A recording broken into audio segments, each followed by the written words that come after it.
പ്രായം എത്രയായാലും ഒന്ന് നടക്കാൻ ആഗ്രഹിക്കാത്തവർ ലോകത്തെവിടെയും ഉണ്ടാവില്ല. ലോകമെമ്പാടുമുള്ള ജനങ്ങളെ ഏതാണ്ട് ഒരേ രീതിയിൽ അലട്ടുന്ന പ്രശ്നമാണ് മുട്ടുതേയ്മാനം. 45 കഴിഞ്ഞവർക്ക് മുട്ടുതേയ്മാനം കണ്ടുവരുന്നുണ്ട്. മുട്ടുതേയ്മാനം സംഭവിച്ചവർ മുട്ടുമടക്കാൻ പോലും കഴിയാതെ വീടിനുള്ളിൽ ഒതുങ്ങിക്കൂടേണ്ടി വരുന്ന അവസ്ഥയാകും.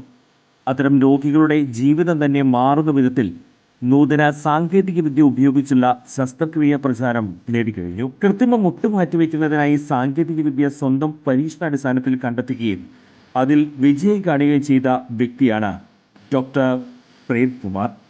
വടക്കാഞ്ചേരിയിലെ മാക്സ് കെയർ ഹോസ്പിറ്റലിലാണ് ഡോക്ടർ സർവീസ്. ഇവരുടെ ഈ സേവനം എന്നെ കേൾക്കുന്നവർക്ക് ആർക്കെങ്കിലും ആവശ്യമുണ്ടെങ്കിൽ ഡോക്ടറെ കോണ്ടാക്ട് ചെയ്യണം.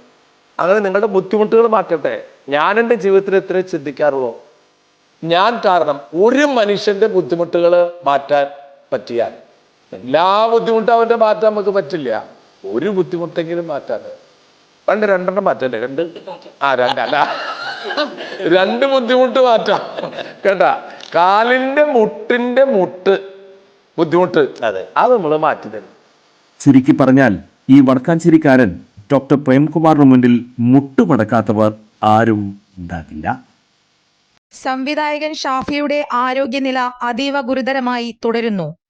എറണാകുളത്തെ സ്വകാര്യ ആശുപത്രിയിൽ വെന്റിലേറ്ററിന്റെ സഹായത്തോടെ തീവ്രപരിചരണ വിഭാഗത്തിലാണ് ഷാഫിയെ പ്രവേശിപ്പിച്ചിരിക്കുന്നത്. ഈ മാസം 16-നാണ് ഷാഫിയെ ആശുപത്രിയിൽ പ്രവേശിപ്പിച്ചത്. കടുത്ത തലവേദനയെ തുടർന്ന് ചികിത്സ തേടിയ ഷാഫിക്ക് ആന്തരിക രക്തസ്രാവം കണ്ടെത്തുകയും അടിയന്തര ശസ്ത്രക്രിയ നടത്തുകയും ചെയ്തു. അർബുദബാധിതനായി ചികിത്സയിലായിരുന്നു ഷാഫി. നടൻ മമ്മൂട്ടി, CPIM സംസ്ഥാന സെക്രട്ടറി MV ഗോവിന്ദൻ അടക്കമുള്ള പ്രമുഖർ ആശുപത്രിയിലെത്തി ഷാഫിയെ കണ്ടിരുന്നു.